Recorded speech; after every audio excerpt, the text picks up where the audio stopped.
दोस्तों नमस्कार। आज की इस वीडियो में सिंधु सभ्यता से संबंधित जो भी महत्वपूर्ण क्वेश्चन हैं, जो एग्जाम पॉइंट ऑफ व्यू से ज़्यादा महत्वपूर्ण हैं, उनको इस वीडियो में संकलित किया गया है। तो इस वीडियो को आप पूरा देखिए और सिंधु सभ्यता से जो भी महत्वपूर्ण प्रश्न हैं उन सब से आप अपडेट हो जाएंगे। एक तरह से ये रिवीजन वीडियो है, अगर आप पढ़े हैं तो आपको ये पता चल जाएगा और आप तरोताज़ा हो जाएंगे इस चैप्टर को लेकर। तो चलिए शुरू करते हैं। मेरा नाम है दिलीप और शिक्षा मंडी में आपका बहुत बहुत स्वागत है।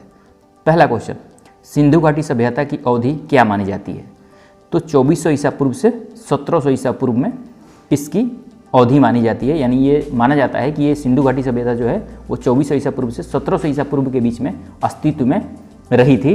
और ये कैसे पता लगाएगा? तो ये पता लगाएगा वैज्ञानिक विधि से, जो कि रेडियो कार्बन C14 होता है। इस विधि से इसको पता लगाया गया। अगला क्वेश्चन पे चलते हैं। सिंधु घाटी सभ्यता की खोज किसने की थी? दूसरा क्वेश्चन है। तो राय बहादुर दयाराम साहनी जो थे, उन्होंने सिंधु घाटी सभ्यता की खोज की थी। अगला क्वेश्चन पे चलते हैं।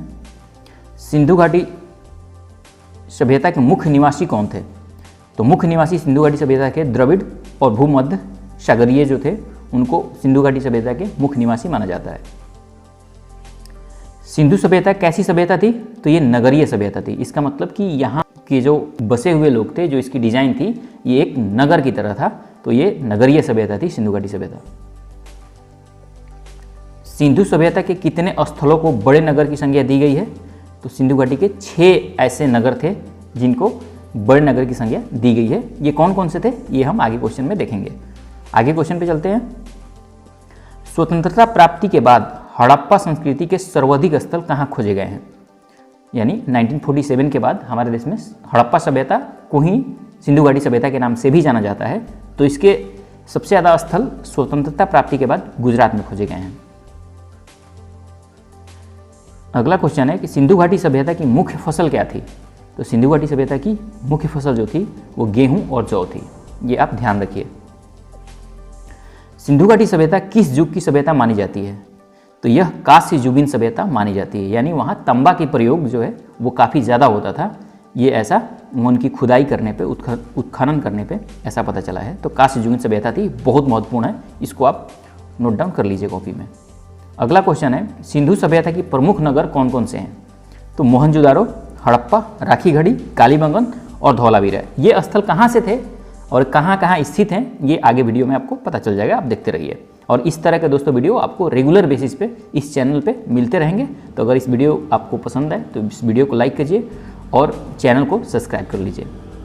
अगला क्वेश्चन है कि सिंधु सभ्यता को और किस सभ्यता के नाम से भी जाना जाता है? तो मैंने कहा हड़प्पा सभ्यता के नाम से भी सिंधु सभ्यता को जाना जाता है, क्योंकि सबसे पहले हड़प्पा नगर की खोज हुई थी यहाँ पे सिंधु सभ्यता के अंदर।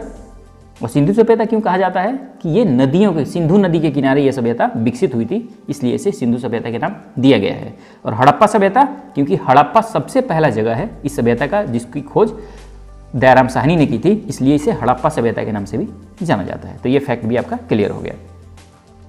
अगला क्वेश्चन है, हड़प्पा सभ्यता की खोज कब की गई थी? अब ये कब की गई थी? रायदास बनर्जी ने की, दयाराम साहनी ने की थी। तो ये मैं आपको बता दिया हूँ कब की गई थी। 1921 ईस्वी में हड़प्पा सभ्यता की खोज की गई थी। यानी सिंधु घाटी सभ्यता की खोज दयाराम साहनी ने 1921 ईस्वी में की थी। सिंधु समाज कैसा था? तो सिंधु समाज मातृसत्तात्मक था। अब ये खुदाई हुई है, कोई हम देखे तो है नहीं कि मातृसत्तात्मक था। तो कैसे पता लगाए? तो वहाँ जब खुदाई हुई इन स्थलों की, सिंधु समाज की, तो वहाँ पता चला कि स्त्री की मूर्तियाँ ज़्यादा मिली हैं। तो इससे अनुमान लगाया गया है कि ये जो समाज था सिंधु सभ्यता का, ये मातृसत्तात्मक रहा होगा। सिंधुवासी मिठास के लिए किसका प्रयोग करते थे? तो मिठास के लिए शहद का प्रयोग करते थे सिंधुवासी।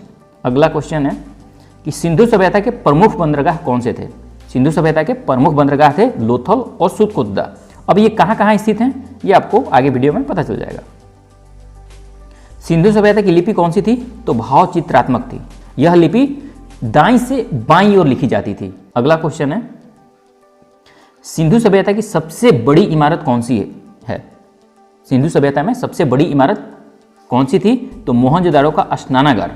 स्नानागार बहुत महत्वपूर्ण है। कई बार ये भी क्वेश्चन पूछा जाता है कि स्नानागार कहाँ स्थित है सिंधु सभ्यता में? तो मोहनजोदाड़ो में स्थित है और ये सिंधु सभ्यता की सबसे बड़ी इमारत है। नर्तकी की एक कांस्य मूर्ति कहाँ से मिली है? नर्तकी की कांस्य मूर्ति मोहनजोदाड़ो से मिली है। ठीक है, मैंने कहा ना कि नर्तकी की मूर्तियाँ जो है मिली हैं, महिलाओं की मूर्तियाँ मिली हैं, इससे ही पता लगाया गया है कि यहाँ जो समाज था सेंधो ये मातृसत्तात्मक था। हड़प्पाकालीन स्थल वनमाली 1974 तथा धौलावीरा 1990 से 91 की खोज किसने की? तो ये रविंद्र सिंह बिष्ट थे, वो वनमाली और धौलावीरा की खोज की गई थी। अब कब की गई थी? तो वनमाली की खोज 1974 और धौलावीरा का खोज 1990-91 में की गई थी। ये भी एक इंपॉर्टेंट फैक्ट है, इसको आप ध्यान रखिए।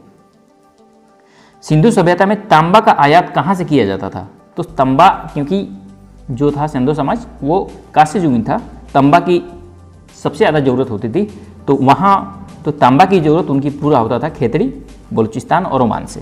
तो खासकर जो क्वेश्चन पूछा जाता है इसमें कि तांबा का आयात सिंधु सभ्यता में कहाँ से होता था, तो खेतड़ी से होता था। ये क्वेश्चन हमेशा पूछ लिया जाता है। अगले क्वेश्चन पे चलते हैं। हड़प्पाकालीन स्थल लोथल, रंगपुर और धौलावीरा कहाँ स्थित है?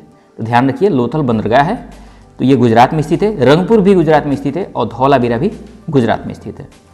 अगला क्वेश्चन, सिंधु सभ्यता स्थल रोपड़ जो कि पंजाब में स्थित है, उसका उत्खननकर्ता कौन थे? यानी सिंधु सभ्यता का स्थल रोपड़ जो है पंजाब में स्थित है। ये भी क्वेश्चन पूछा जाता है कि रोपड़ कहाँ स्थित है, तो ये पंजाब में स्थित है और इसके उत्खननकर्ता थे यज्ञदत्त शर्मा। लोथल का भी उत्खननकर्ता यज्ञदत्त शर्मा ही थे। तो लोथल क्या था? लोथल गुजरात में स्थित है और यह एक सिंधु सभ्यता का बंदरगाह था। ये भी आपको मैं रिमाइंड कराता चल रहा हूँ ताकि आपको ये चीज़ें याद हो जाए।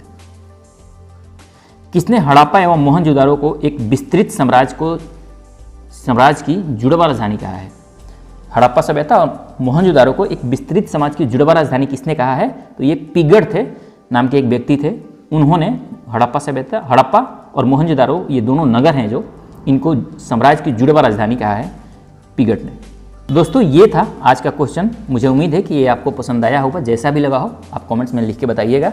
इस तरह के वीडियो लगातार इस चैनल पर मिलते रहेंगे। चलिए तो फिर देखने के लिए आपका बहुत बहुत धन्यवाद। इस चैनल को सब्सक्राइब कर लीजिए, लाइक कर दीजिए वीडियो को और कमेंट्स करके बताइए कि आपको और किस टॉपिक पे इस तरह का वीडियो चाहिए। मिलते हैं अगले वीडियो में, तब तक के लिए नमस्कार।